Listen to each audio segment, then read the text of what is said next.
अवधारणा के हो र नेपालमा त्यसले कस्तो काम गरिरहेको छ र अहिलेका हाम्रा संवैधानिक निकाय र संवैधानिक अङ्गहरूको स्थिति के छ यी बारेमा म चर्चा गर्छु र यहाँहरूलाई मेरो विशेष रिक्वेस्ट छ। यो छोटो क्लास हो 1 घण्टा भने, त्यसैले गर्दा म के अनुरोध गर्न चाहन्छु भने मेरो क्लास सिद्धिएपछि मात्रै यहाँहरूले प्रश्न राख्नु होला।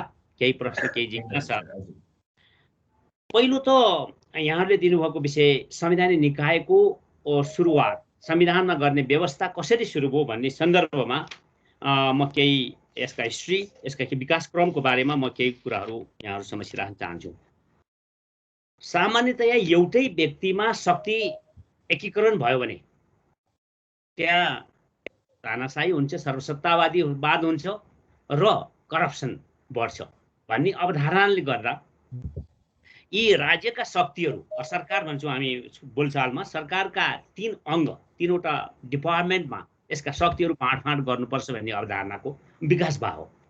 यसको पहिले के हुन्छ भने युनानमा पहिले पुरानो हाम्रो क्लासिकल उसमा डेमोक्रेसी भन्छौँ, त्यसमा चाहिँ युनानका दार्शनिकहरू ले छोटकरीमा यसलाई सङ्केत गरे तर त्यसलाई लागू गर्न सकेन। यसलाई जस्तो उसले अरस्तुले 3 भागमा राज्यलाई बाँड्नुपर्छ त भने उनको पोलिटिक्स, उसका किताबहरूमा डेलिबरेटिभ, म्याजिस्ट्रियल र जुडिकेटिभ 3वटा भागमा यसलाई बाँड्नुपर्छ भने। त्यसै गरी जोन लकले लेजिस्लेटिभ, एक्जिक्युटिभ र फेडरेटिभ 3 भागमा यसलाई बाँड्नुपर्छ भने, तर यी सैद्धान्तिक पक्षमै सीमित रह्यो, यसले व्यावहारिक रूप लिन सकेन।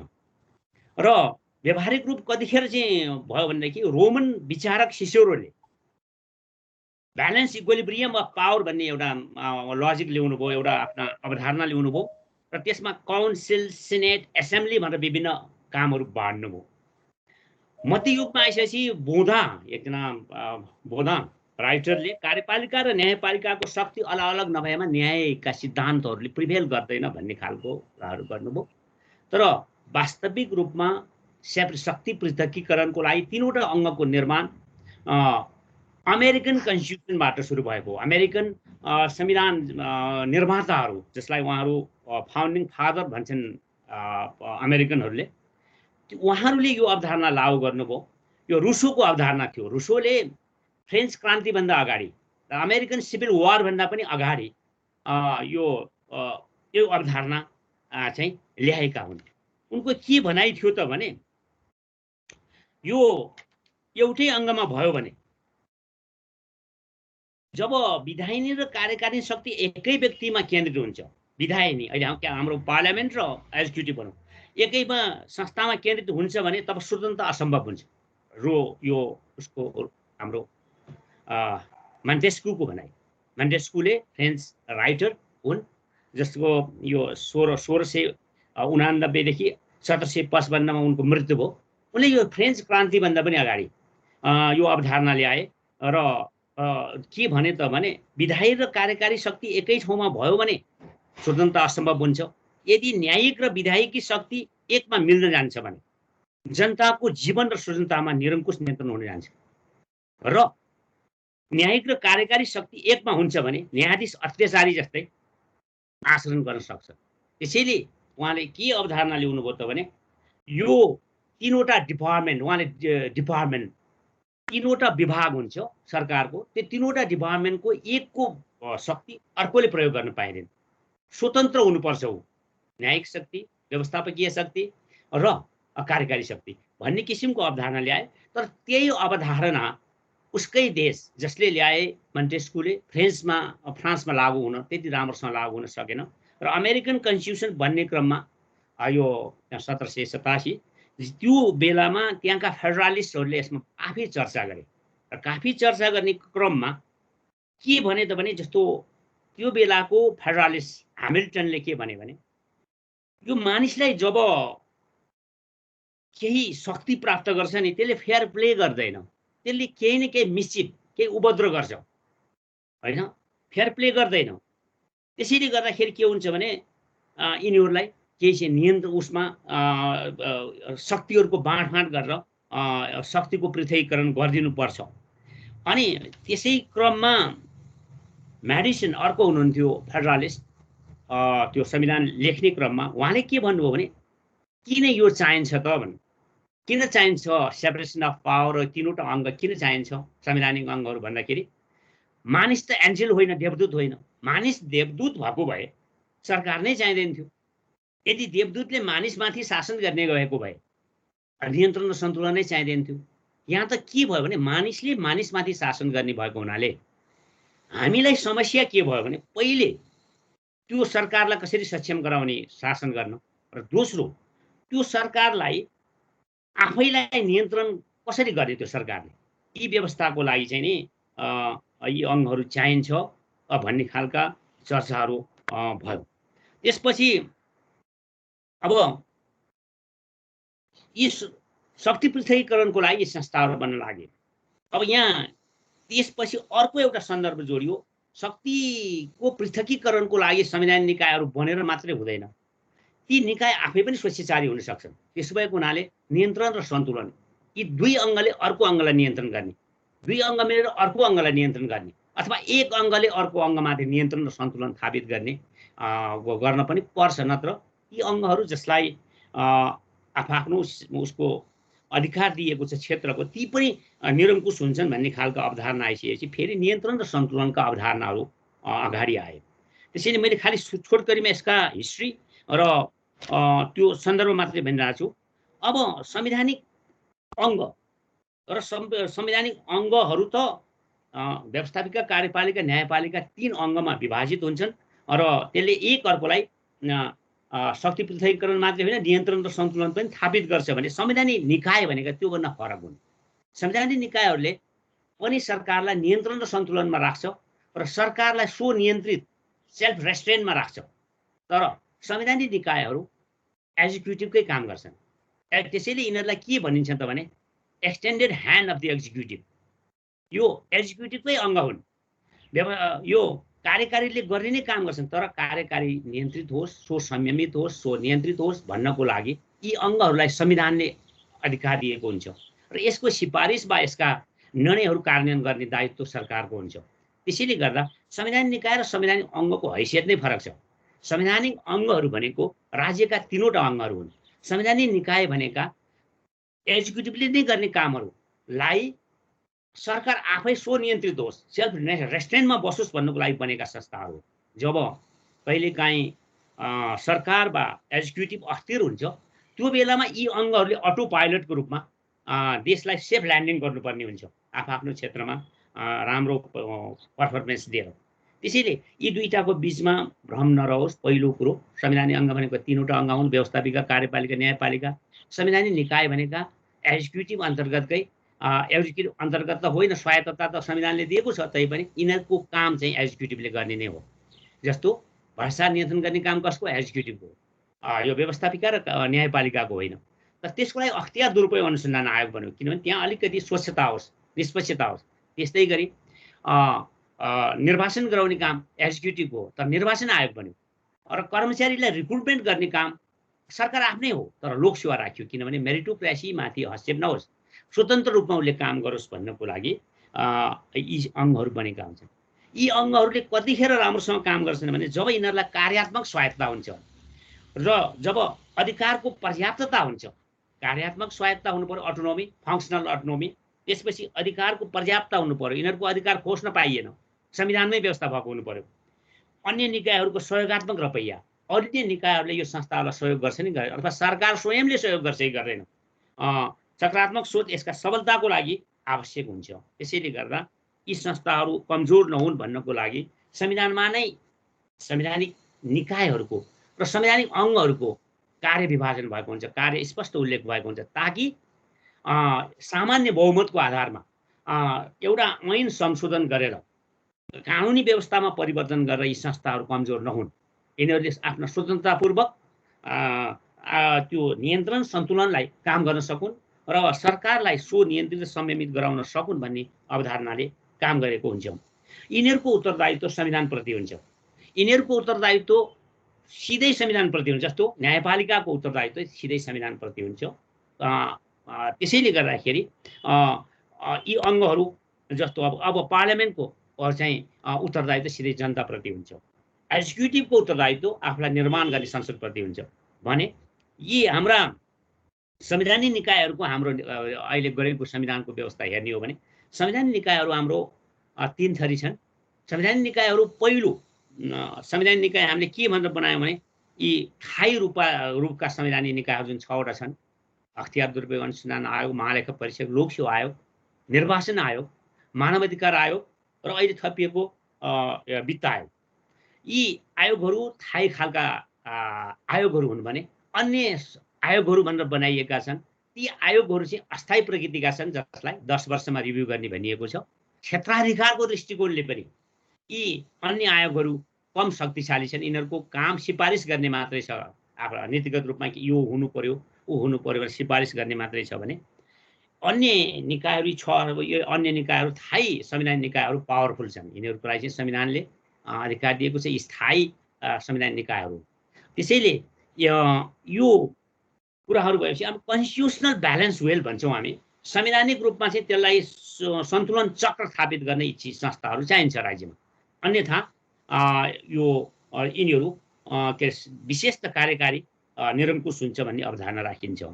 जब अमेरिकी संविधान बन्दै थियो, अमेरिकन संविधान बन्ने बेलामा त्यो बेलाका सायद 87 जना जस्तो लाग्छ फेडरलिस्ट त्यो प्रतिनिधिहरू हुनुहुन्थ्यो संविधान बनाउनु। त्यसमध्ये पनि 3-4 जना बडो इन्फ्लुएन्सियल हुनुहुन्थ्यो, म्याडिसन, ह्यामिल्टन, जोन जेफरसन। यिनीहरू सबैको धारणा के थियो भने सरकार सीमित हुनुपर्छ, लिमिटेड गभर्मेन्ट। सरकारलाई सम्पूर्ण शक्ति दिनु हुँदैन, यसले लिबर्टी स्वतन्त्रताको हनन गर्छ। त्यसो भएको हुनाले लिमिटेड गभर्मेन्टको कन्सेप्टमा हामी जानुपर्छ र यसका कार्यहरूलाई चाहिँ शक्ति पृथकीकरण गरेर नियन्त्रण र सन्तुलनभित्र राखेर कन्स्टिट्युसनल ब्यालेन्स वेल यो संविधान चक्रलाई चाहिँ व्यवस्थित गरिनुपर्छ भन्छ। किन त्यसो गरिन्छ त भने अघि नै पनि मैले भने मानिस मौका पाउनासाथ फेर खेल खेल्दैन, त्यो जोसुकै होस्। त्यसैले शक्तिमा रहनेहरू गल्ती र छलसाम गर्छन्। त्यसलाई उनले टेक्निकल भाषामा इरर एन्ड इम्पोजिसन भन्छ। गल्ती र छलसाम त्यसलाई रोक्नुपर्छ। यस्ता अङ्गहरू त्यसैको लागि चाहियो।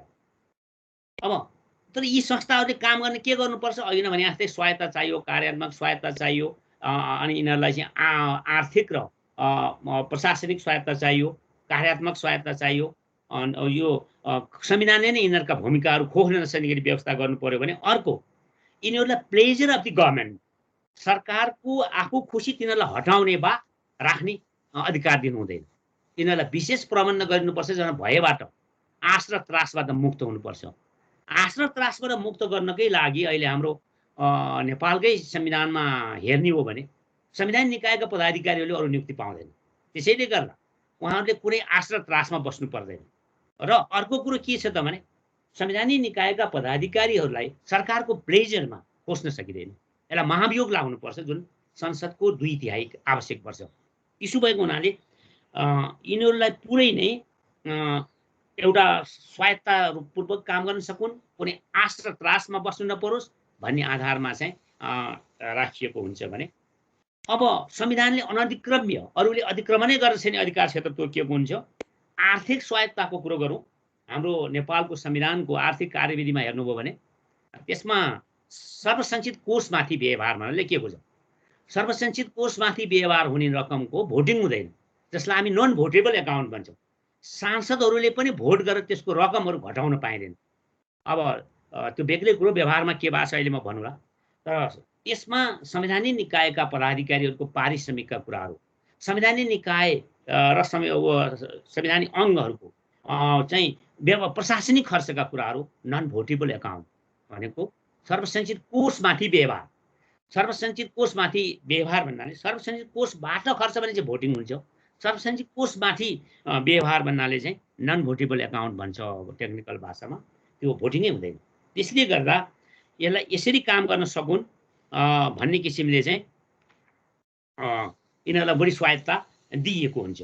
अर्को कुरो, यी संस्थाहरूलाई किन पनि सरकारबाट बढी नै स्वतन्त्र राखिएको हुन्छ भने यी संस्थाहरूले इन्टरनेसनल इन्स्ट्रुमेन्ट, अन्तर्राष्ट्रिय संयन्त्र, सन्धि, सम्झौता अनुसार काम गर्नुपर्ने हुन्छ।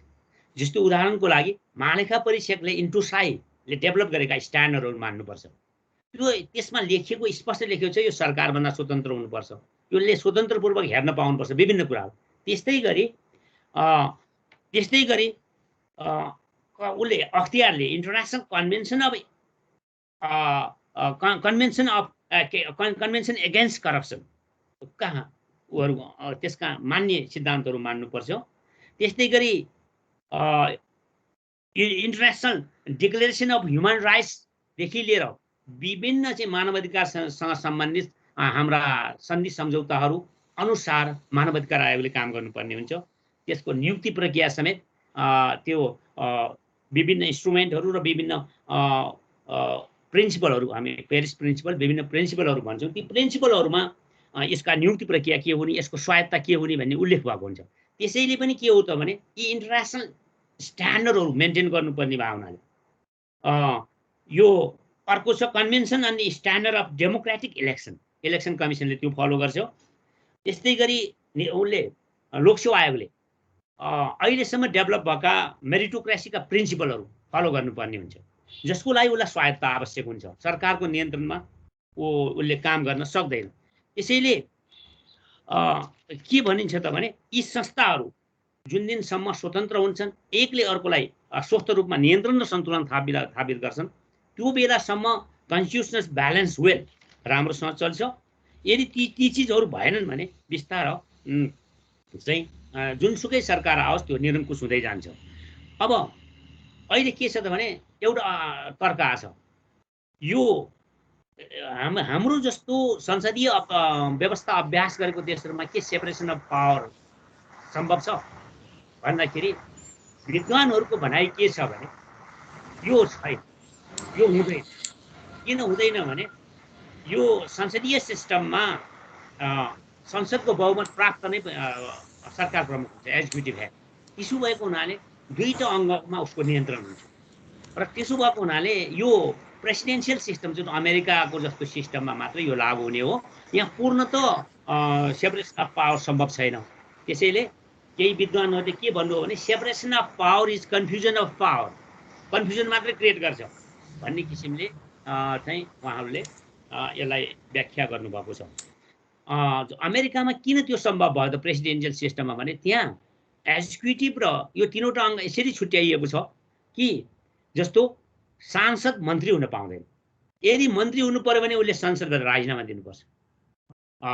त्यसैले एक्जिक्युटिभ जस्तो प्रेसिडेन्टले आफू अनुकूलको मन्त्रीहरूको मण्डल बनाउँछ, ऊ संसदप्रति एकाउन्टेबल हुन्छ। अब यसलाई त्यो प्रेसिडेन्टलाई नियन्त्रण गर्न के गरिएको छ त भने त्यो उसले गरेको हरेक नियुक्ति संसदीय सुनवाई सिनेटमा गएर अनुमोदन हुनुपर्छ, उसलाई त्यहाँ नियन्त्रण गरिया हुन्छ प्रेसिडेन्टलाई। त्यसो भएको हुनाले त्यस्तो ठाउँमा चाहिँ लागु हुन्छ जहाँ पार्लियामेन्ट्री सिस्टम हुन्छ, त्यहाँ चाहिँ पार्लियामेन्टको बहुमत बेगर सरकार चाहिँ नै बन्न नसक्ने भावनाले, त्यो बन्न नसक्ने भावनाले यो कम प्रभावकारी हुन्छ। त्यसले कन्फ्युजन मात्रै क्रिएट गर्छ भनेको छ। र एकजना विद्वानले त यतिसम्म भन्नुभयो कि यसले ऐठन र बेहोसीको अवस्थामा सरकारलाई पुर्याइदिन्छ यो सिस्टम बढी प्रभावकारी भयो भने। त्यसैले यो नभएकै राम्रो, यस्तो खालका आलोचना पनि आइरहेछन्। अर्को चाहिँ के छ त भने म्याडिसनले नै के भन्नुभयो त भने सिङ्गल रिपब्लिकमा चाहिँ के हुन्छ त भने सरकारको तीनवटा अङ्गमा बाँड्दियो सिद्धियो। तर के हुन्छ भने हाम्रो जस्तो अहिले हामी जुन फेडरल सिस्टममा गयौँ यहाँ त सिङ्गल रिपब्लिक होइन, यो त के हो त भने मल्टिपल हो। सरकार नै कम्पाउन्ड रिपब्लिक भन्छौँ हामी, कम्पाउन्ड रिपब्लिकमा चाहिँ फेरि अर्को जटिलता के हुन्छ त भने पहिले सरकारका 3 अङ्ग बीच कार्यविभाजन हुनु पर्यो, अनि सरकार बीच नै फेरि तीनवटा तहका सरकार, कतिवटा तहका सरकार छन्, त्यसमा पनि अधिकार बाँडफाँड हुनु पर्यो।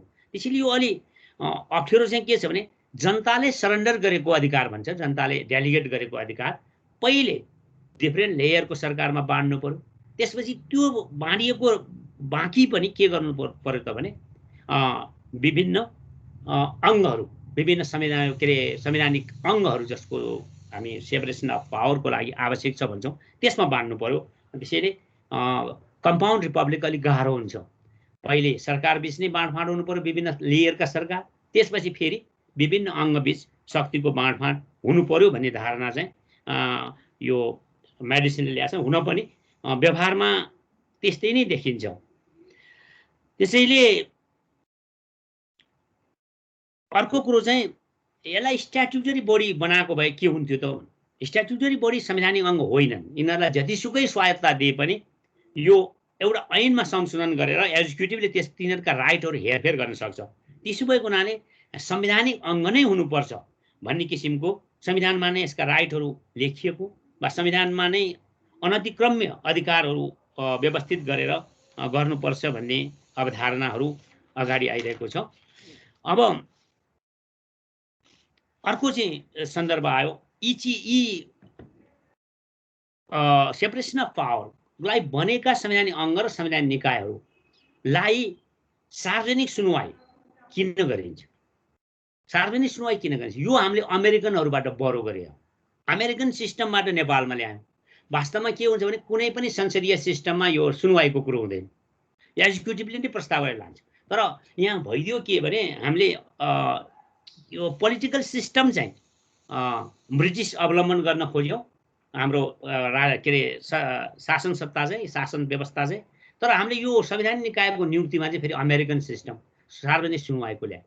सार्वजनिक सुनवाई उनीहरूले के तर्कमा ल्यायो भने अमेरिकन संविधान बन्दै थियो, बन्दाखेरि त्यसका फेडरलिस्टहरू जो चाहिँ संविधान लेख्नमा बसेका थिए, उहाँले के भन्यो भने कुनै पनि पद डेमोक्रेसीमा त्यो दुईटा चिजबाट मात्रै नियुक्ति हुनुपर्छ। एउटा पिपुल्स चोइस, अर्को रिमोट चोइस। कि जनताको प्रत्यक्ष चयन कि जनताको दूर चयन, अप्रत्यक्ष चयन। त्यसैले पिपुल्स चोइस और रिमोट चोइस, यो दुईटा नभइकन चाहिँ यो डेमोक्रेसीमा चाहिँ कुनै पनि अङ्गहरू चाहिँ बन्नु हुँदैन भन्ने, कुनै पनि व्यक्तिले नियुक्ति पाउनु हुँदैन। त्यसैले अमेरिकामा अहिलेसम्म पनि क्यान्टोनहरूमा, विभिन्न क्यान्टोनहरूमा सार्वजनिक पदाधिकारीको प्रत्यक्ष चुनाव नै हुन्छ। जस्तो सेरिफहरूको जो सांसुरी चयन, जस्तो एटोर्नीको, जस्तो जजको, यी विभिन्नहरूको अझ पनि विभिन्न क्यान्टोनहरूमा त्यो निर्वाचनबाट, प्रत्यक्ष मतदानबाट ती पदहरू आउने क्रम अझ पनि छ उनीहरूको व्यवस्थामा। त्यसैले उनीहरूको चाहिँ के छ भने सुनवाई अब जोइन्ट इन्टरप्राइज भन्छ। काङ्ग्रेस र प्रेसिडेन्टको जोइन्ट इन्टरप्राइज चाहिँ त्यहाँको ब्युरोक्रेसी। काङ्ग्रेस र प्रेसिडेन्टको जोइन्ट इन्टरप्राइजमा मात्रै कुनै नियुक्ति हुन्छ। त्यसो भएको हुनाले त्यहाँ चाहिँ दुवैको त्यसमा कम्प्रोमाइज, त्यहाँ रिजेक्ट पनि हुन्छ बेला बेला कुनै पर्सनालिटीहरू, र त्यसपछि अर्को प्रस्ताव गर्छ प्रेसिडेन्टले। यसरी चाहिँ गर्छ र त्यो उनीहरूको सुनवाईमा अलिकति के छ हाम्रोभन्दा फरक भने अलिकति भेटिङ गर्छ उनीहरू। भेटिङ भन्नाले उसको पास्ट रेकर्डहरू, उसको के छ, उसको स्कुल लाइफदेखिको रेकर्डहरू हेरिसकेका हुन्छ सिनेटरहरूले।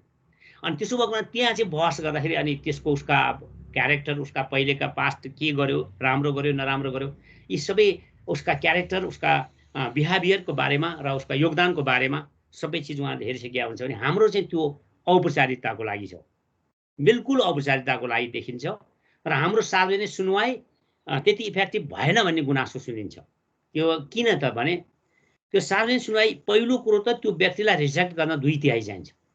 दोस्रो कुरो त्यहाँ सुनवाईमा जो बस्नुहुन्छ उहाँहरूलाई व्हिप लाग्छ पार्टीको। त्यसैले एउटा तर्क के आइरहेछ त भने यदि सार्वजनिक सुनवाई फेयर नै गर्ने हो भने त्यहाँ बस्ने व्यक्तिहरूलाई व्हिप लाग्नु हुँदैन, पार्टीको व्हिप लाग्नु हुँदैन र उनीहरूलाई चाहिँ त्यो पदावधिभरि, सुनवाई समितिमा बसेको पदावधिभरि चाहिँ नि मन्त्री हुन पाइँदैन। मन्त्री नहुने ग्यारेन्टी हुनुपर्छ, मन्त्री नै भने त्यही सुनवाईमा नै सीमित हुनुपर्छ। त्यो भयो भने मात्रै फेयर सुनवाई हुन्छ।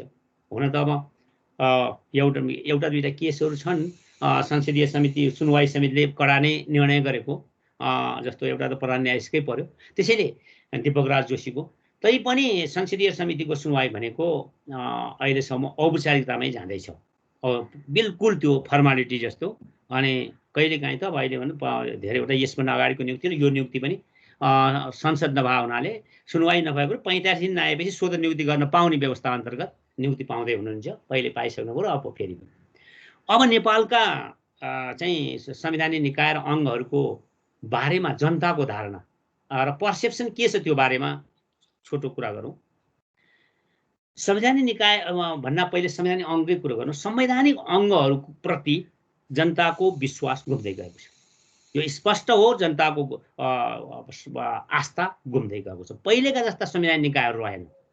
अदालत भनौँ, अदालतप्रति पनि विभिन्न प्रश्नहरू हुन थालेका छन्। यो फेयर भएन कि, विभिन्न भयो कि, यहाँको नियुक्ति प्रक्रिया चाहिँ पार्टीगत भयो कि, न्यायाधीशका योग्यताको आधारमा भन्दा कुनै राजनीतिक आस्थाको आधारमा भयो कि भन्ने खालका कुराहरू आइरहेछन् र केही सन्दर्भहरूले त्यसलाई अलिकति बल पनि पुर्याइरहेछ।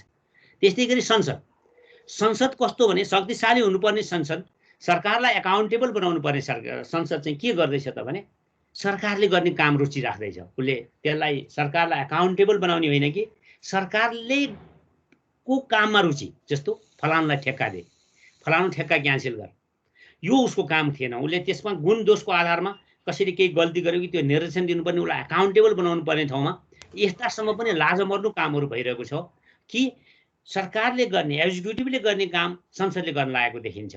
त्यसैले एउटा भनाइ छ पोलिटिकल साइन्समा, parliament does not govern, government govern. यो शासन गर्ने सरकारले हो, पार्लियामेन्टले शासन गर्दैन।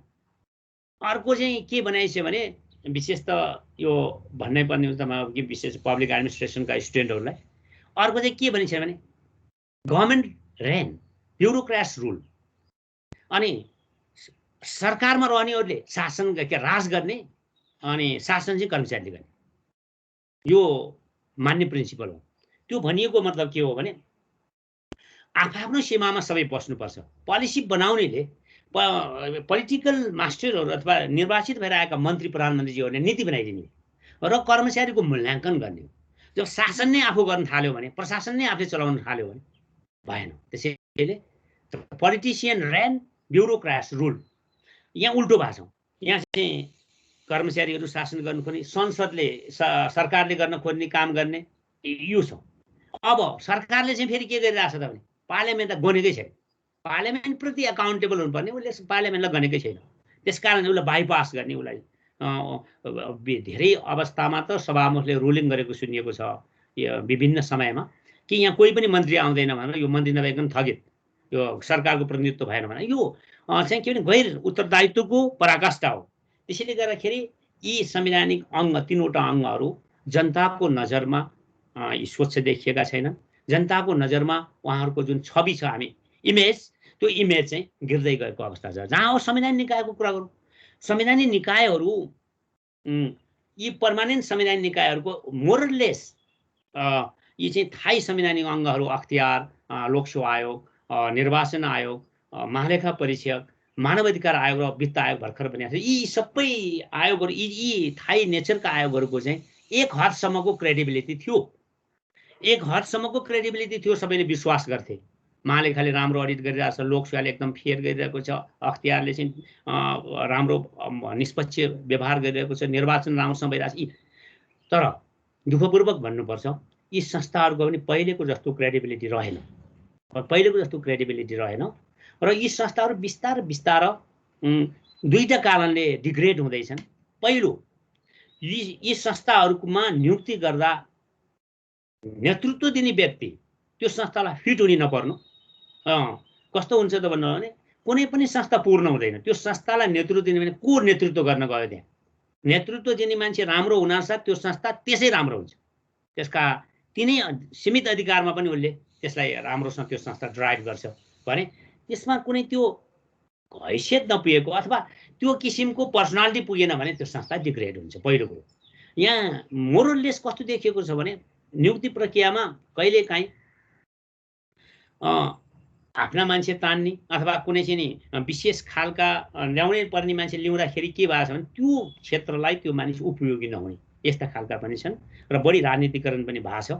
त्यस कारणले गर्दाखेरि यी संस्थाहरूको जनताको विश्वास, अब एउटा म त्यहाँ नेतृत्व गरेर भनेको होइन, अन्यथा नलागोस्, एउटै संस्था मात्रै लोकसेवा आयोग, लोकसेवा आयोगमा युवाहरूको अथाह छ। अहिलेसम्म पनि कुनै व्यक्ति लोकसेवा आयोगमा असफल भयो भने उसले मेरो पढाइ पुगेन भन्छ, अन्यत्र भए ऊ झगडा गर्न जान्छ। त्यसैले यो एउटा यो लोकसेवा आयोगमा अग्रजहरूले स्थापित गरिदिएका सिस्टमलाई कन्टिन्यू गर्दै आयो र केही पछिका पदाधिकारीले थप्दै गए र यो सिस्टम अहिलेसम्म टिकेको छ। अन्यत्र चाहिँ भने डिग्रेड भइरहेछ। त्यसैले अबको सबैभन्दा ठुलो च्यालेन्ज यो हाम्रो सङ्घीय लोकतान्त्रिक गणतन्त्र भन्छौँ हामी नयाँ नेपाल, नयाँ नेपालमा अब हामीले दिने सन्देश भनेकै के हो भने म्यानुफ्याक्चरिङ ट्रस्ट बिल्डिङ। अब यो हाम्रो ट्रस्ट बिल्डिङमा लाग्नु पर्यो सबै।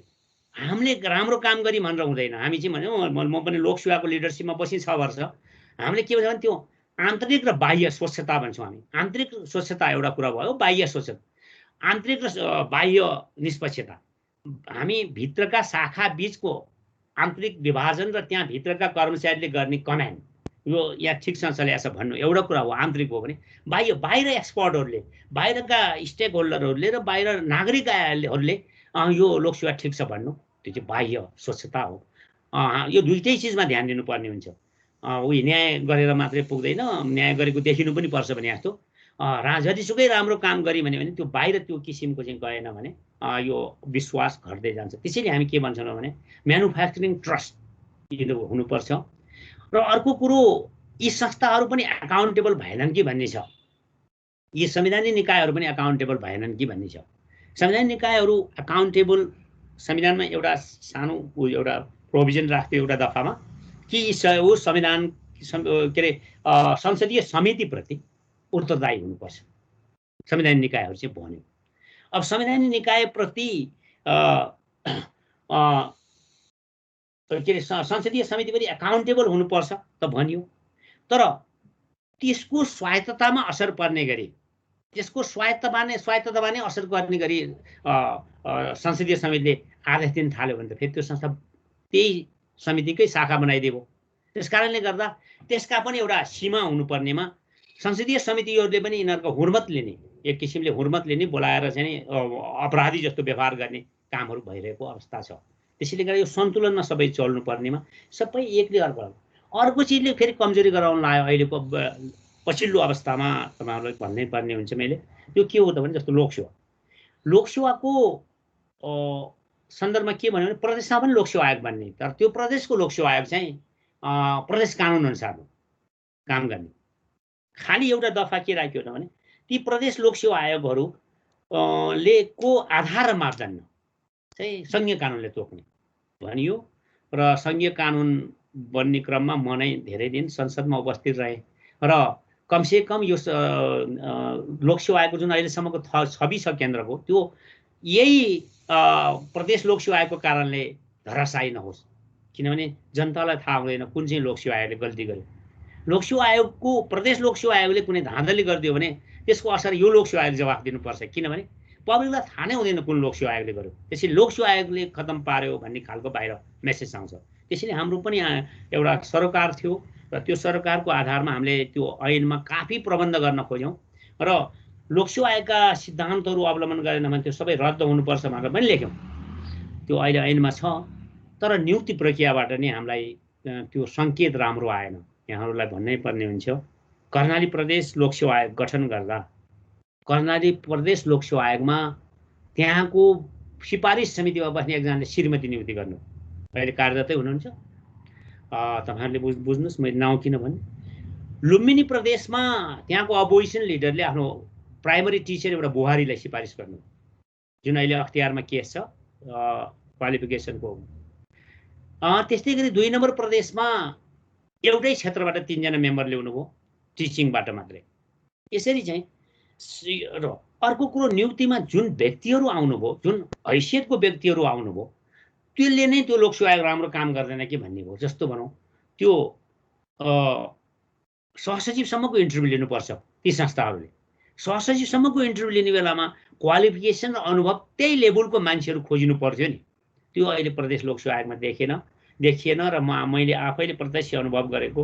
अब हामीलाई पनि यसले अप्ठ्यारो पार्ने हो कि भन्ने भयो र हामीले यो फाल्गुन 23 गते हामी त रिटायर हुँदै थियौँ, त्यो बेला मैले राष्ट्रिय सम्मेलन गराएँ धुलीखेलमा र एउटा साइकोलोजिकल मेसेज जाओस् भनेर एउटा जोइन्ट डिक्लेरेसन गराएँ कि अब यो स्वच्छता निष्पक्षता जस्ता मेरिटका सिद्धान्तहरू, योग्यता तन्त्र, यसको बारेमा चाहिँ हामी प्रतिबद्ध छौँ र यो यसमा चाहिँ हामी कुनै पनि हालतमा सम्झौता गर्ने छैनौँ भन्ने खालले एउटा गरियो र यो वर्षैपछि गरौँ है भनेर राखियो। र तपाईँहरूलाई के आवश्यक पर्छ मेरिटोक्रेसीको लागि हामी गर्छौँ भनेपछि यी अहिलेसम्म भर्खर काम सुरु गर्नुभएको छ प्रदेशले। तर यसले के हो त भने लोकसेवाको छवि अब हामीलाई फेरि डगमगाउने हो कि लोकसेवाको छवि अहिले जुन कायम छ त्यो नरहने हो कि भन्ने एउटा डर बढेको छ। अन्य संस्थाहरूको पनि अवस्था त्यही छ। अन्य संस्थाहरूको पनि कस्तो छ भने उहाँहरूको प्रदेशमा फेडरल स्ट्रक्चरमा गएको छैन, केन्द्रकै शाखाका रूपमा छन्। तर केन्द्रकै शाखाको रूपमा हुँदाखेरि पनि ती संस्थाहरूको प्रति सहयोगकी भावना तल देखिँदैन विभिन्न लेयरको गभर्मेन्टको। हिजो मात्रै मैले एउटा जुम मिटिङमा हाम्रो सिरियस नै यो कन्स्टिट्युसनल वाच ग्रुप गएको थियो। त्यसमा 2 नम्बर प्रदेशको महाधिवक्ताले भन्दै हुनुहुन्थ्यो, मुख्य न्यायाधिवक्ता भन्छ के अरे, मुख्य न्यायाधिवक्ताले भन्दै हुनुहुन्थ्यो कि महालेखा परीक्षकले हाम्रो प्रदेशलाई मात्रै बेरुजु लेख्यो, अरू प्रदेशमा त्यही कुरो लेखेन। उहाँलाई कसरी थाहा हो थाहा छैन, अरू प्रदेशमा लेख्यो लेखेन भने महालेखाको कामप्रति उहाँले प्रश्न गर्नुभएको थियो भने लोकसेवालाई मलाई पनि प्रश्न गर्नुभएको थियो। लोकसेवाले पनि मेन्टोरिङ राम्रो गरेन 2 नम्बरलाई भनेपछि मैले भने कि त्यो चाहिँ अध्यक्षलाई गएर सोध्नुहोस् प्रदेश लोकसेवाको मैले कति सहयोग गरेको छु, कसरी मैले चाहिँ गोप्य रूपमा उहाँलाई हाम्रो सिस्टमहरूको अभ्यस्त गराएको थिएँ भन्ने कुरो गरियो। मैले खालि के मात्रै भन्न खोजेको त भने संवैधानिक अङ्गहरू, संवैधानिक निकायहरू लोकतन्त्रका गहनाहरू नै हुन्, यी नभई हुँदैन। यस जसले गर्दा सर्वसत्तावाद र स्वाभाविक रूपमा मानिसमा आउन सक्ने त्यो कमजोरीहरू गलत काम गर्नबाट यसले रोक्छ। अमेरिकन संविधान लेख्ने क्रममा एकजनाले लेखिदिनु भयो, जनताले उपद्रव गर्न, मिसचिफ भन्ने शब्द प्रयोग गर्नुभएको छ भने उपद्रव गर्न कम शक्ति दिया हुन्छ सरकारले, र त्यो कम शक्ति पनि विजयमा फिर्ता ल्याउने अधिकार सुरक्षित राखेको हुन्छ भनेर लेख्नुभयो। डेमोक्रेसी भने त्यो हो।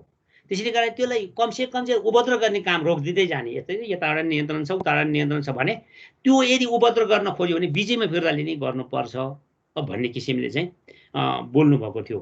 नेपालको सन्दर्भमा अहिलेको अवस्था भनेको हामी हुन त कति भयो र 5 वर्ष 6 वर्षको कुरोहरू 72 सालमा हाम्रो संविधान आयो, नयाँ यति ठुलो हाम्रो राजनीतिक व्यवस्थामा गयौँ, यति ठुलो फड्को मार्यौँ कि यो चाहिँ तपाईको साह्रै ठुलो छलाङ नै थियो। राजनीतिमा यदि अगाडि नेपाल गएको चाहिँ संघीय लोकतान्त्रिक गणतन्त्र, यो त यति उत्कृष्ट व्यवस्था हो। अब्राहम लिङ्कनले एकचोटि एउटी बुढी आमालाई सोध्नुहुन्छ लिङ्कनलाई, यो यस्तो महँगो रिपब्लिक किन ल्याएको? अनि उनले भन्छ कि no one under the god is inferior, this presidential chair does not belong to the family of lion and tribe of eagle। उसले दिएको जवाब हैन, न यो सिंहको परिवारको लागि हो, न यो चाहिँ इगलको चाहिँ जातको लागि हो, यो त सर्वसाधारणको लागि हो। त्यसैले हामीले कोही पनि निकृष्ट छैन यो कानुनको दृष्टिमा भनेर यो उत्कृष्ट लाग्यो र ल्यायौँ। बेलायतमा हेर्नुहोस् रानीलाई कारबाही हुँदैन, महाभियोग लाग्दैन, कुनै मुद्दा लाग्दैन, तर हाम्रोमा हेर्नुहोस् प्रेसिडेन्टलाई लाग्छ। त्यसैले गर्दाखेरि यो राम्रो सिस्टम हो भनेर ल्याएको मान्छे त्यस्तो खालको सिस्टम हामीले अवलम्बन गर्यौँ। तर त्यो सिस्टम अवलम्बन गर्न त हाम्रो अभ्यास, हाम्रो चाहिँ संस्कृति त्यही किसिमले डेभलप हुँदै जानुपर्छ। त्यो भइसकेको अवस्था छैन। अब संवैधानिक निकायमा रहनेहरू अनि संवैधानिक निकायमा रहनेहरू सबैले संविधानप्रति आस्था, संविधानप्रतिको रेफरेन्स अफ कन्स्टिट्युसन भएन भने, कन्स्टिट्युसनको मर्मप्रति चाहिँ उनीहरू संवेदनशील भएनन् भने बिस्तारै चाहिँ ती संस्थाहरूको साख पनि गुम्छ, डेमोक्रेसी पनि विक हुन्छ। डेमोक्रेसी बाँच्ने भनेकै यस्तै संस्थाहरूबाट हो। त्यसैले गर्दाखेरि डिके अफ इन्स्टिट्युसन, अब विभिन्नहरूले भन्छन् त्यो लोकतन्त्र किन मर्छ, लोकतन्त्र किन जान्छ भन्दाखेरि यस्तै कामहरूले कमजोर भयो भने जाने हो। र लोकतन्त्र किन सफल हुन्छ भन्दा यिनै संस्थाहरू सफल भयो भने हो। राजनीति भने त आज को आउँछ, भोलि के आउँछ, विभिन्न उहाँहरूको आफ्नै खालको छ। उहाँहरू जनतामा जानुहुन्छ, जनताप्रति डाइरेक्ट अकाउन्टेबल हुनुहुन्छ। हामी जति नेतालाई गाली गरे पनि नेताहरू पब्लिकमा जानुहुन्छ निश्चित अवधिपछि। तर यो पब्लिकमै जानु नपर्ने जात छ, जुन चाहिँ नि कर्मचारी, जुन चाहिँ नि यो संविधान निकायका उहरू र संवैधानिक अङ्गहरू, उहाँहरू आफै पनि त निरङ्कुश भइदिनु भएन। त्यसैले गर्दाखेरि नियन्त्रण र सन्तुलनमा बस्नु पर्यो सबै, होइन? त्यसैले संसदले हाम्रो नियन्त्रण सन्तुलनको व्यवस्था हेर्नु, तपाईँको उसले बनाएका कानुन, व्यवस्थापिकाले बनाएको कानुन संविधानसँग बाज्यो भनेर रद्द गरिदिन्छ अदालतले। अदालतका चाहिँ पर्स र पुलिस पावर भन्छौँ हामी। पर्स पावर पार्लियामेन्टमा हुन्छ, पुलिस पावर एक्जिक्युटिभमा हुन्छ। त्यसो भने न्यायालयले गरेको फैसलाहरू कार्यान्वयन कसले गर्नुपर्छ, बजेट कसले दिनुपर्छ, कर्मचारीको दरबन्दी कसले दिनुपर्छ, यस्ता इन्फ्रास्ट्रक्चरका कुराहरू गभर्मेन्टले दिनुपर्छ, त्यसमा नियन्त्रण गरिदिन सक्छ। अनि महाभियोग लाएर हटाइदिन सक्छ न्यायाधीशहरूलाई। अनि त्यस्तै गरी एक्जिक्युटिभ कैयौँ निर्णयहरू रिट जुरिडिक्सन अन्तर्गत न्यायालयले खारेज गर्न सक्छ। यसरी चाहिँ एउटा नियन्त्रण सन्तुलनमा राखिएको हुन्छ। अब संवैधानिक निकायको कामहरू पनि अदालतको रिभ्यूमा जहिले पनि पर्छ। अदालतमा कोही गयो भने अदालतमा जस्तो भने हामीले नै गोप्य कागज बेन्चमा लगाएर देखाउँछौँ, उहाँहरूले चाहिँ हेर्न हक छ। त्यसो भएको हुनाले हामी के भन्छौँ भने संवैधानिक निकाय स्वायत्त निकाय त हुन्, तर यिनीहरूलाई अदालत बाहेक कसैले आदेश दिन पाएन, आदेश नै दिन पाएन। त्यो भनेर हामी त्यो अडान लियौँ। लास्टसम्म पनि मैले पनि लिएँ। संसदमा विभिन्न किसिमका आदेशहरू दिँदा पनि मैले भने कि तपाईँहरूलाई आदेश चाहिँ दिने हक छैन, आदेश अदालतको मात्रै हुन्छ। तपाईँहरूले हामीलाई स्ट्रक गर्न सक्नुहुन्छ, यसो गरेर कुनै नीतिगत मार्गदर्शन गर्न सक्नुहुन्छ भन्ने किसिमले कुरा गरियो र धेरै पटक यस्ता अप्ठ्याराहरू भोग्दै आयो।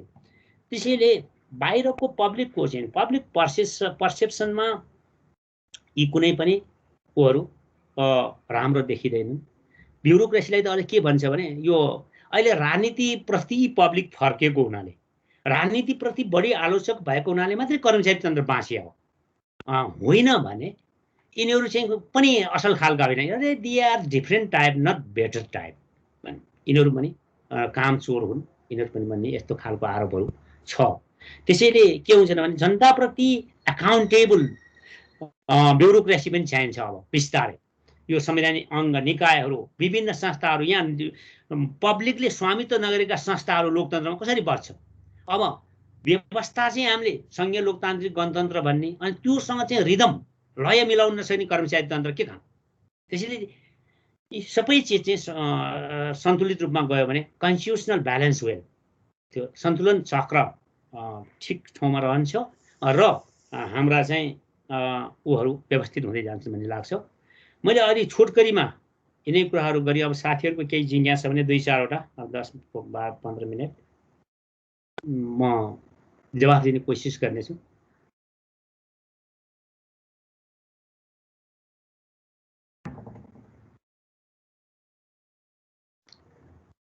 सर हुनुहुन्छ? ठिक छ ठिक छ। अब त्यो सर नमस्कार सर। नमस्कार। कोही मलिला चोलागाई सर। हजुर। अनि जस सर हजुरले चाहिँ संवैधानिक अङ्गहरूमा 13वटा मध्ये लोकसेवा आयोगले हजुरको कार्यकालमा चाहिँ जस हामी सबैले विश्वास गर्ने योग्य छवि राखिदिनु भयो, त्यसको लागि चाहिँ हजुरलाई धन्यवाद सर। अनि एउटा क्वेसन चाहिँ सर, भन्ने गरिन्छ नेपालमा भएका 13वटा संवैधानिक अङ्गहरूमध्ये लोकसेवा आयोग एउटा त्यस्तो अङ्ग हो जसलाई चाहिँ निर्धक्क साथ विश्वास गर्न सकिन्छ, र बाँकी चाहिँ जुन संवैधानिक आयोग छन् तिनीहरूलाई प्रतिको कामप्रति चाहिँ अलिकति कता कता शङ्का लागेको जस्तो देखिने भयो। यसको कारण के होला सर? के यसमा राजनीतिक नियुक्तिले यसमा पारेको प्रभाव कस्तो होला सर? यसबारे केही भनिदिनुहुन्छ सर?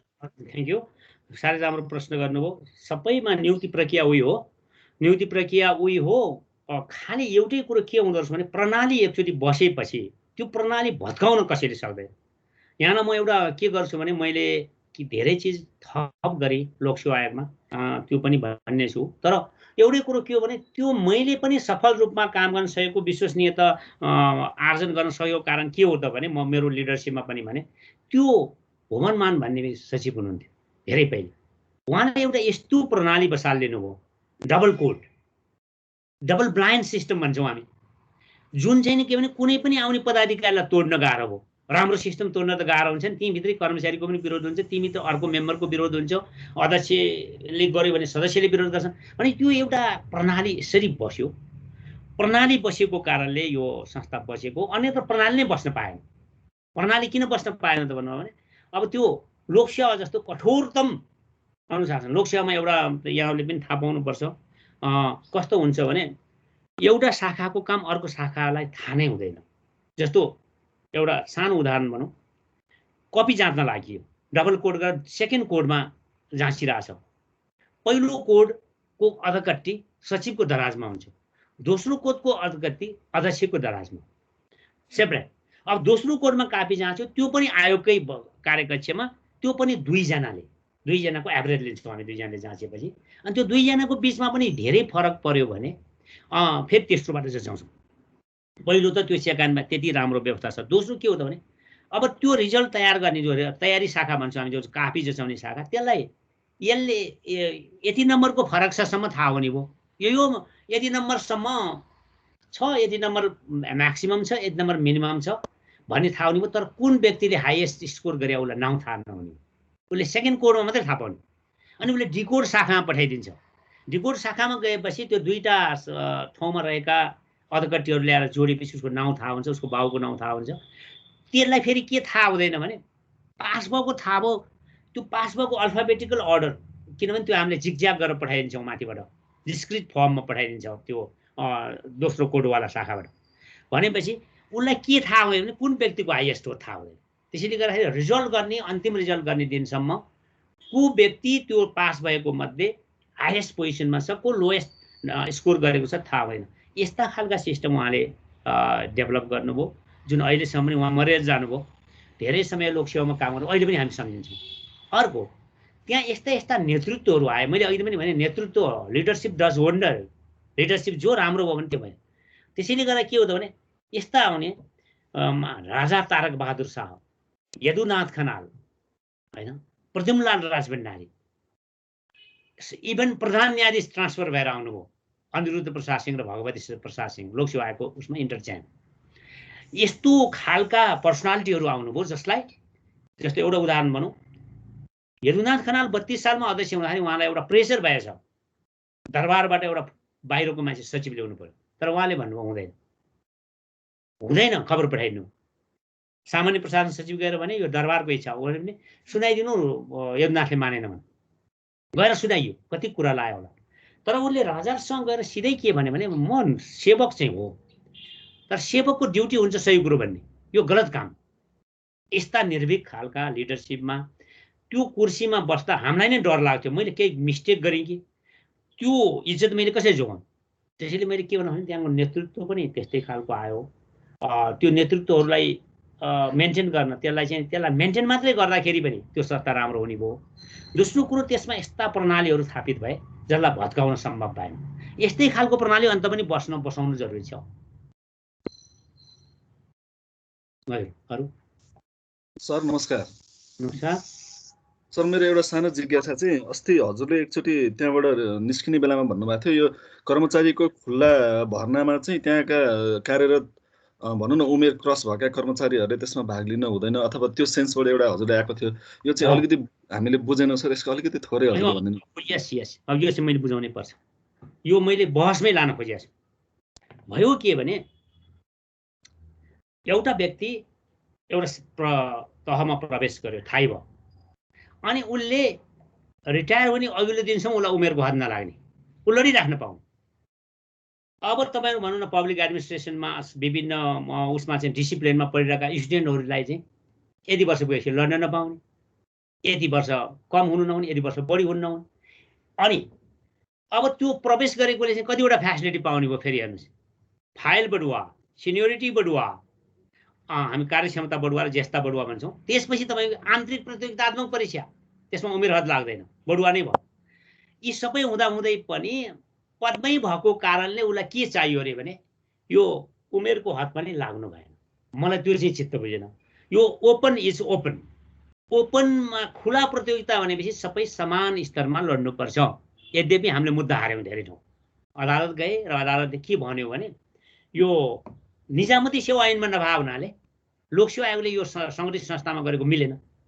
त्यसकारण एउटा छाता ऐनमा नै व्यवस्था नभएको हुनाले यो अहिलेलाई लागू नगर्नु भनेर आयौँ। हामी अदालतको आदेश त मानिहाल्छौँ, तैपनि मेरो भित्री आत्माले अझ पनि के भन्छ भने यो हामीले गरेको ठिक छ। जहाँसम्म यहाँहरूले सुन्नुभयो होला, राज्य व्यवस्था समितिको छलफलमा त केसम्म पनि आयो बहसमा भन्नु होला भने जाँचै दिन नपाउने खुलामा, बहालवालाले जाँच दियो भने नोकरी नै नजोडिने, यस्तासम्म त तर्क आए। त्यो पास भएको छैन बेग्लै कुरो। त्यसमा चाहिँ मैले भने त्यस्तो कडा त गर्नु हुँदैन। त्यहाँ मैले राय दिँदाखेरि त्यस्तो कडा गर्नु हुँदैन, समान उसमा चाहिँ राख्नुपर्छ। 35 वर्ष युवा स्टुडेन्टहरू लड्न पाउनुहुन्छ भने इन सर्भिसवालाले 35 वर्ष लड्ने हो। कस्तो विकृति आयो भन्नु होला भने यो निजामती सेवामा त त्यति धेरै छैन। पुलिसमा 25 वर्षपछि इन्सपेक्टरमा जाँच दिन पाएन भनेर त्योभन्दा अगाडि सिपाहीमा जोइन गरेर बस्ने एमए पास गरेका हो। त्यो इन्सपेक्टर लड्नको लागि, उमेर बचाउनको लागि, अनि काम गर्ने होइन उमेर बचाउनु। त्यस कारणले गर्दाखेरि यो सिस्टमले विकृति ल्यायो। त्यसैले कस्तो हाम्रो मेरिटका प्रिन्सिपलहरू छ नि, भेदभावपूर्ण व्यवहार गर्न नपाइने, कसैलाई प्रति सबैप्रति समान व्यवहार गर्नुपर्ने मेरिटका प्रिन्सिपलहरू छन्। त्यो प्रिन्सिपलहरू अनुसार चाहिँ खुलामा सबैलाई समान स्तरमा लागू गर्नुपर्छ भन्ने आयोगको धारणा हो। अब अदालतले त्यसलाई उल्ट्याइदिएको छ। अहिले चाहिँ धेरै जो रिट गए त्यो लोकसेवा हारेको छ। त्यो हार्नुको कारण के भने निजामती सेवा ऐन नआएर, निजामती सेवा ऐन आएपछि यो हामीले भनेकै अनुसार हुन्छ।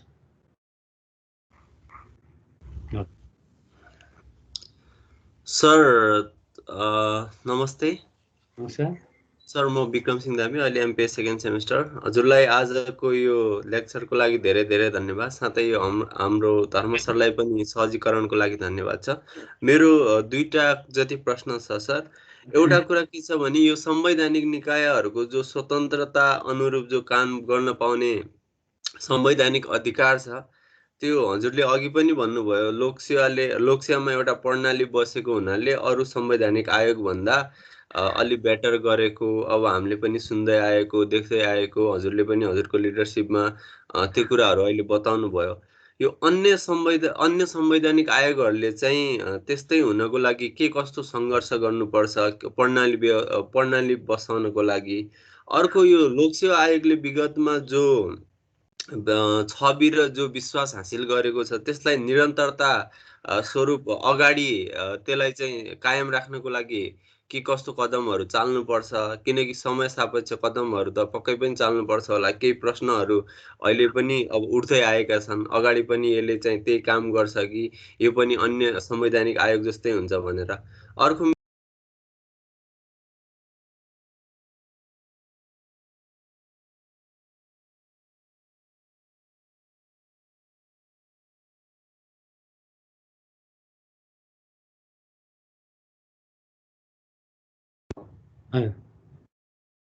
आवाज सुनिरहेको छैन?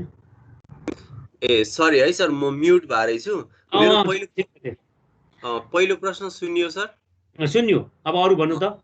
अर्को प्रश्न के छ भने सर, यो संघ र प्रदेशको लोकसेवा आयोगमा एकरूपता ल्याउनको लागि के गर्नु पर्ला? एकरूपता भन्नाले मैले यो छनौट भर्ना प्रक्रियामा सक्षमतामा र अब यो वृत्ति विकासको सन्दर्भमा के गर्नु पर्ला एकरूपता ल्याउन कर्मचारीहरूमा?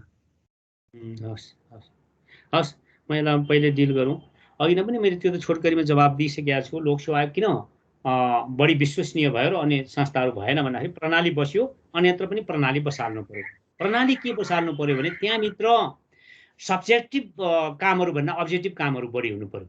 सबै मेरो स्वविवेकले गर्ने काम कम हुनु पर्यो। त्यहाँ एउटा थापित नर्म्सहरू यसरी विकसित गर्नु पर्यो कि जसले गर्दा कसैले पनि उसले गरेको काममा क्वेसन नगरोस्।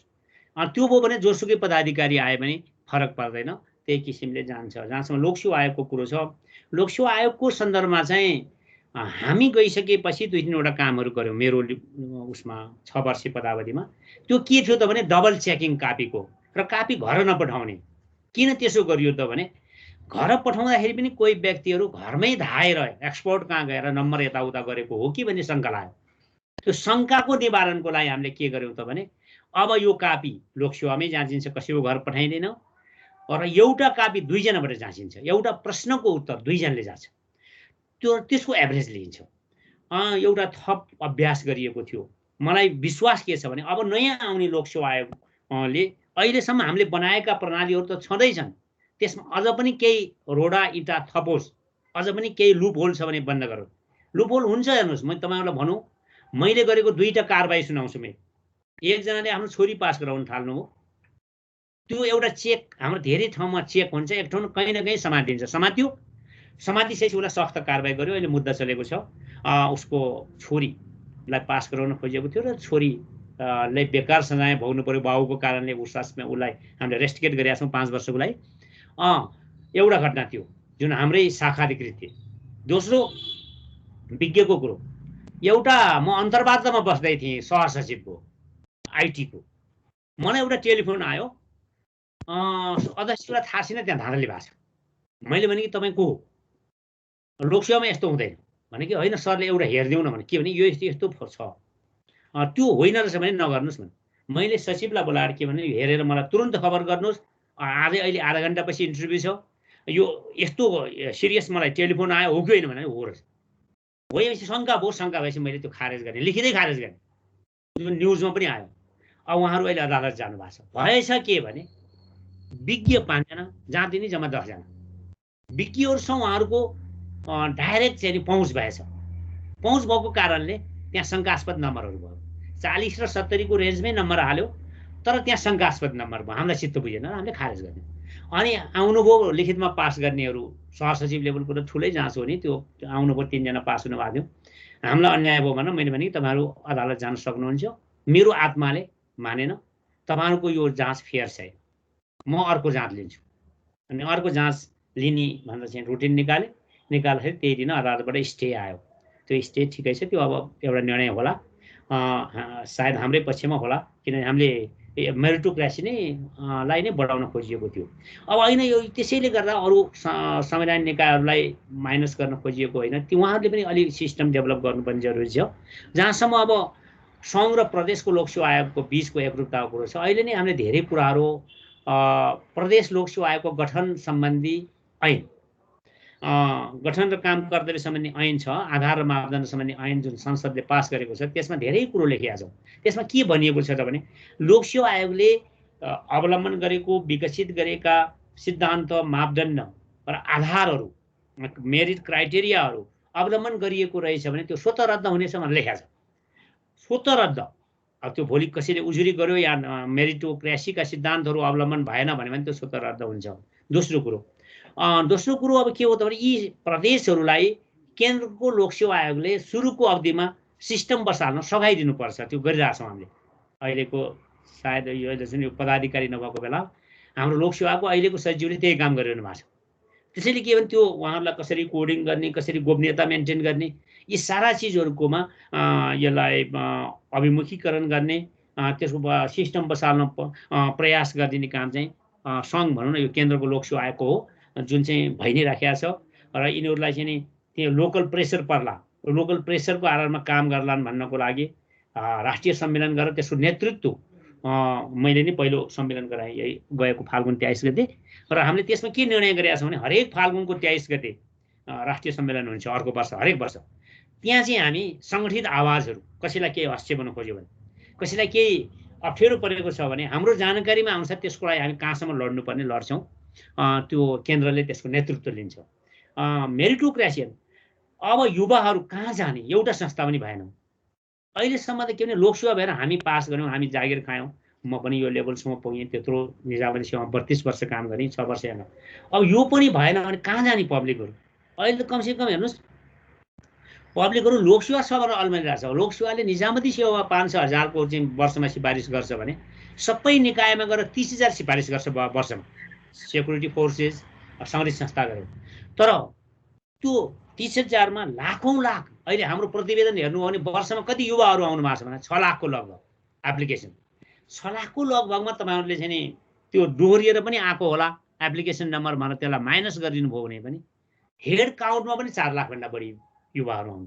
4 लाखभन्दा बढी युवा लोकसेवाप्रति विश्वास गरेर जाँचको तयारीमा बस्नु, त्यो ख्यालठट्टा होइन।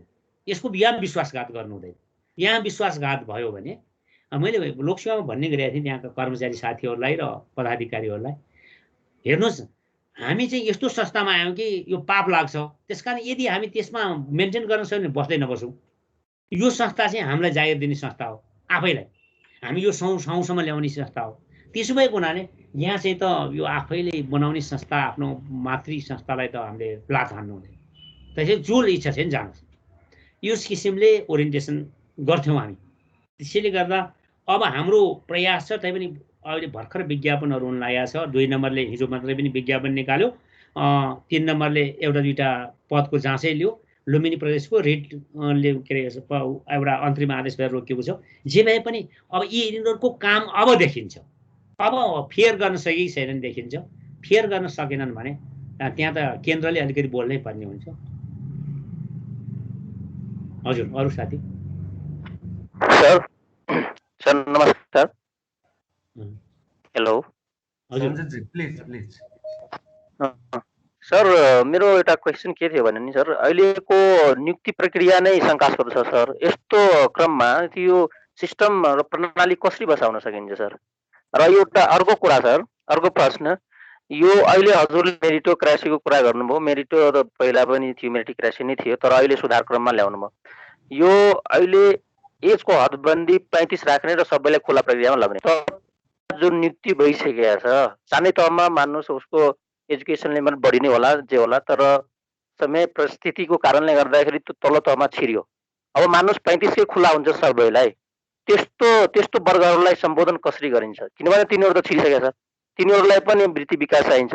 अब उनीहरूलाई सम्बोधन गर्न के छ, एउटा कुनै उपाय छ कि त तिनीहरू त्यहीँ बस्नु पर्यो?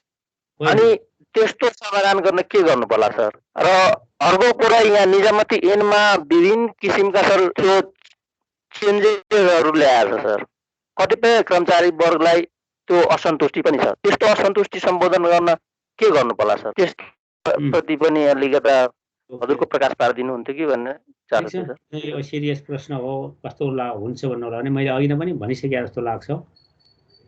3वटा एभेन्यू छिरिसकेकोलाई खुला छ, 4वटा एभेन्यू चाहिँ अरू समान लड्नु पर्यो।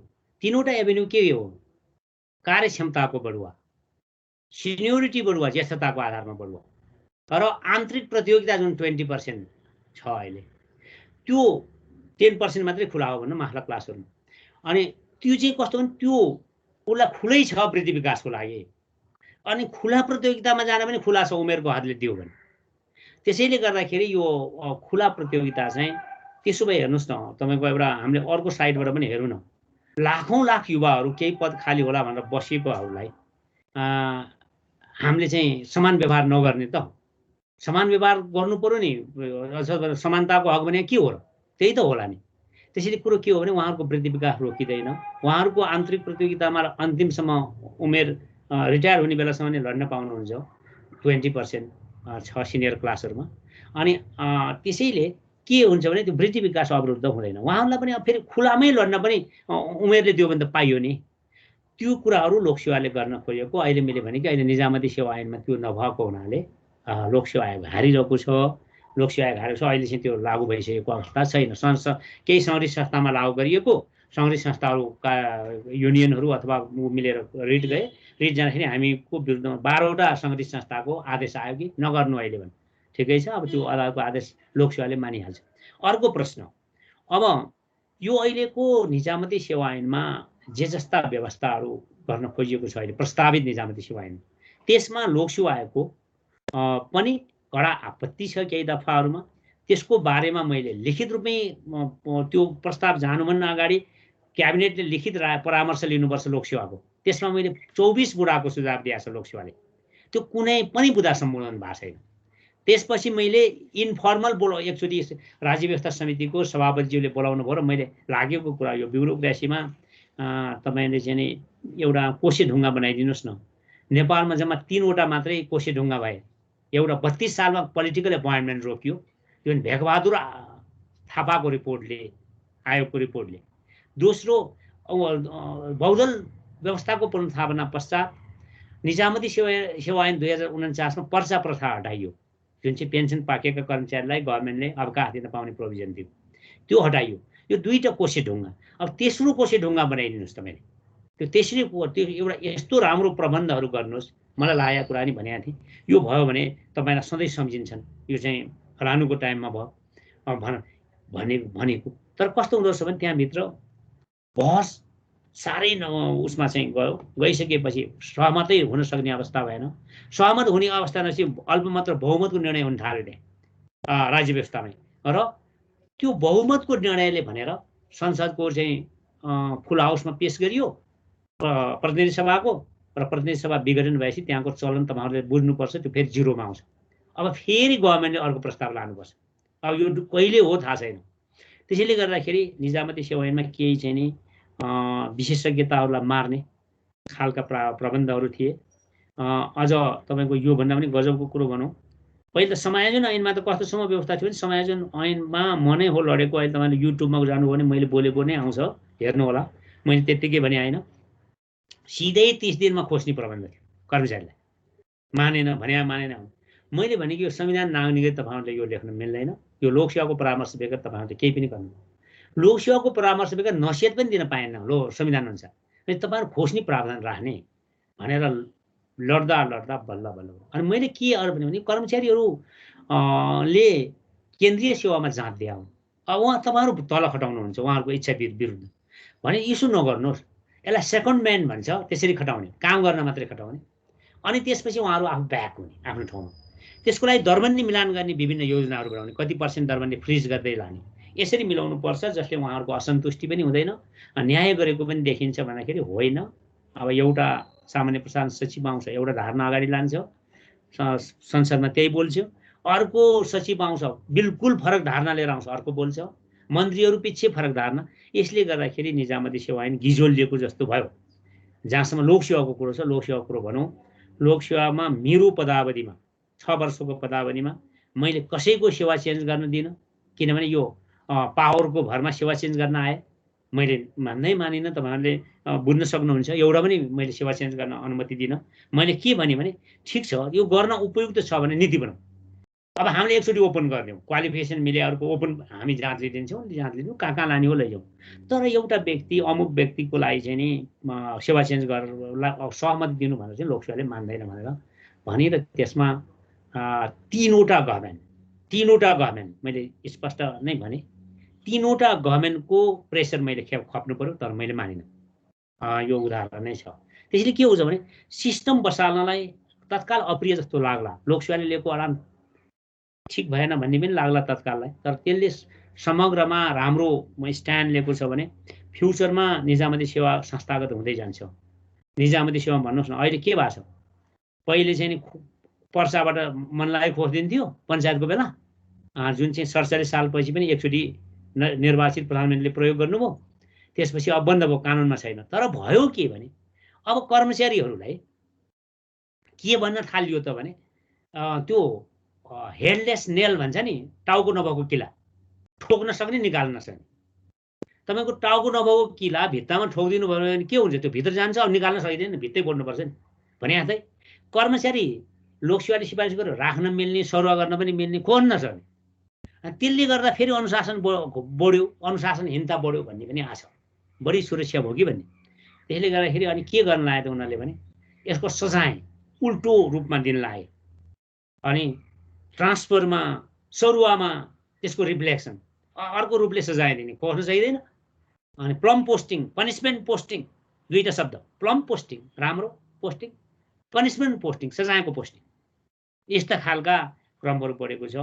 त्यसैले गर्दा के भने हाम्रो निजामती सेवा तपाईँहरूको प्रशासनकै स्ट्यान्ड भएको हुनाले भन्नै पर्ने हुन्छ भने त्यो कस्तो हो भने यो 4th branch of the government.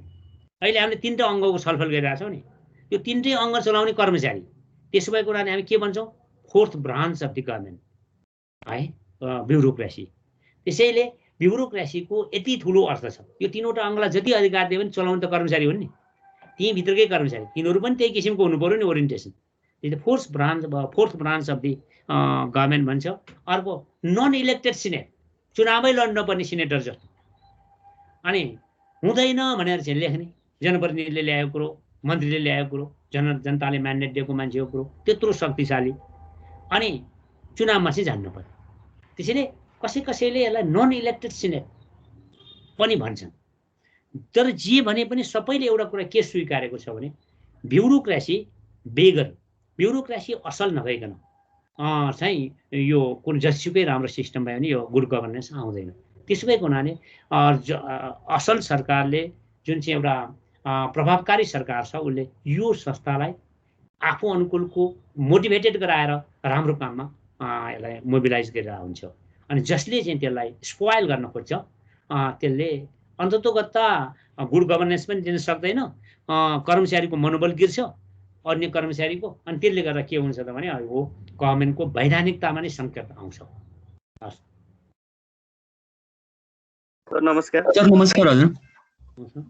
साथीहरू एकछिन अब सरलाई चाहिँ धेरै दुःख नदिउँ अहिले है, अर्कोचोटि जोडिने कोसिस गरौँला। सरको स्वास्थ्य अवस्था पनि भर्खर सुधार हुँदैछ, त्यो भएर साथीहरू क्वेसन सोध्न लागे। अब यहाँ यत्रो झन्डै 200 जना साथीहरूले क्वेसन सोध्यो भने दिनभरि बित्छ। सरले समय दिनुभयो, यसको लागि धेरै धेरै आभार व्यक्त गरौँ सर। यसको लागि निकै रेडी छु सर। हजुरलाई धेरै धेरै धन्यवाद सर। समय मिल्यो भने फेरि जोड्ने कोसिस गरौँला साथीहरू, यसलाई अन्यथा नलिदिनु होला। सरले बोल्न धेरै सक्नुहुन्न अहिले। एउटा सानो जिज्ञासा साथीहरूलाई चाहिँ सरी भनी। सर समयको लागि धेरै धेरै धन्यवाद सर। हस् म अब ब्युरोक्रेसीको लागि मैले बाहिरतिरबाट पनि योगदान गरेकै हुन्छ, मेरो विभिन्न ठाउँमा मेरा अभ्यक्तिहरू आउँछ, यहाँहरूको पनि यस्तो अवसर पर्दा म आउनेछु। एकदमै सर, त्यसको लागि फेरि पनि रिक्वेस्ट गर्ने नै छौँ सर, समय मिल्यो भने हजुरको। धेरै धेरै धन्यवाद सर। हस् थ्याङ्क यू। सरलाई धेरै धेरै धन्यवाद। Thank you sir. धर्मजीलाई पनि धेरै धेरै धन्यवाद। Thank you sir. अनि यहाँ साथीहरू जसले रेकर्ड गर्नु भएको छ भिडियो चाहिँ मिसयुज नगरिदिनु होला है। मैले यहाँ देखाएको छु रेकर्ड कसले गर्नु भएको छ भन्ने कुरा। भिडियो चाहिँ मिसयुज चाहिँ नगरिदिनु होला है त।